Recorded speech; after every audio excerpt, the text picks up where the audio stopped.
एक अधूरा खत।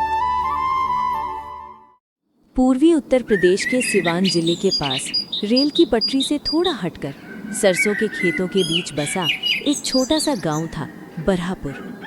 बरहापुर छोटा था, लेकिन उसका डाकघर उतना ही पुराना जितना गांव का सबसे बूढ़ा पीपल। डाकघर की दीवारों पर समय की दरारें थीं और लकड़ी की मेज पर अनगिनत उंगलियों की लकीरें। सुबह 9 बजे हर रोज ताला खुलता और सबसे पहले अंदर आता था रामशरण बाबू। उम्र करीब 55 साल, सफेद कमीज, धुला धुला धोती और कंधे पर टंगा पुराना कैनवस का बैग। वो आदमी खतों को ऐसे संभालता था जैसे हर लिफाफे में किसी की जिंदगी बंद हो। डाकघर से लौटकर रामशरण बाबू सीधे घर नहीं जाते थे, पहले मंदिर फिर घर। घर में पत्नी शारदा, कम बोलने वाली पर सब समझ जाने वाली, और बेटी काजल 12 साल की, हर खत पढ़ने की शौकीन। काजल पूछती, बाबू आज कोई खुशखबरी आई? रामशरण मुस्कुरा देता, खत खुद बोलते हैं बिटिया। गांव की सबसे पुरानी रहवासी थी फूलमती अम्मा। पीठ झुकी हुई, हाथ कांपते हुए, पर आंखें हर रोज डाकघर की तरफ देखती। हर दिन ठीक 11:30 बजे वो आती और एक ही सवाल, बाबू कोई चिट्ठी आई क्या मेरे बेटे की? रामशरण बाबू रजिस्टर पलटते, थैली देखते, फिर धीरे से कहते, आज नहीं अम्मा।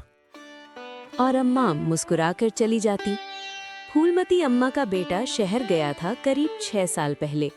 शुरू में हर महीने चिट्ठी आती, फिर हर 2 महीने में, फिर सिर्फ त्योहारों पर। लेकिन अम्मा हर रोज इंतजार करती। रामशरण बाबू जानते थे, कभी-कभी इंतजार ही इंसान को जिंदा रखता है। एक दिन डाक की थैली खोलते समय रामशरण बाबू के हाथ अचानक रुक गए।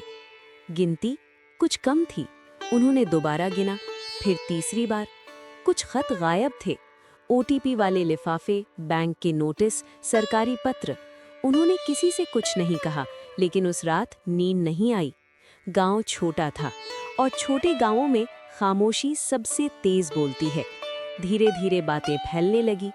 डाकघर से खत गायब हैं, इतने साल से वही हैं, ईमानदारी का ढोंग है। रामशरण बाबू हर रोज सिर झुकाकर काम करते रहे।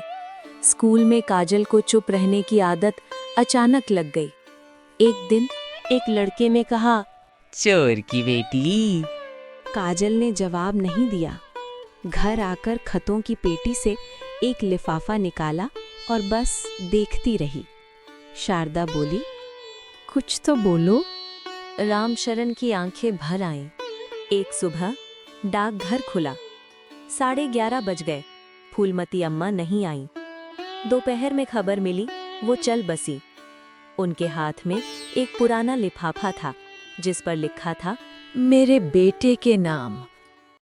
अंदर कुछ नहीं था। रामशरण बाबू पहली बार डाकघर में रोए। उस रात रामशरण बाबू डाकघर में ही रुके। आधी रात पीछे से कागज जलने की गंध आई। एक परछाई लपटों में लिफाफे जला रही थी। पुलिस आई, जांच हुई। पता चला वो युवक ओटीपी, बैंक लेटर, सरकारी कागज चुराकर फ्रॉड करता था। रामशरण बाबू निर्दोष साबित हुए। जब चुराए गए खत मिले, उनमें फूलमती अम्मा के बेटे की कई चिट्ठियां थीं। पुलिस बोली, बेटा 2 साल पहले एक एक्सीडेंट में मर गया था। खत भेजता रहा था उसका दोस्त, ताकि अम्मा जिंदा रह सके। रामशरण बाबू अम्मा की चिता के पास खड़े थे। आखिरी खत अग्नि को सौंपते हुए बोले, कुछ चिट्ठियां पढ़ी नहीं जाती, बस निभाई जाती हैं। धुआं आसमान में उठा और बरहापुर का डाकघर आज भी खड़ा है। और शायद सबसे दर्दनाक चिट्ठी वही होती है जो कभी आई ही नहीं।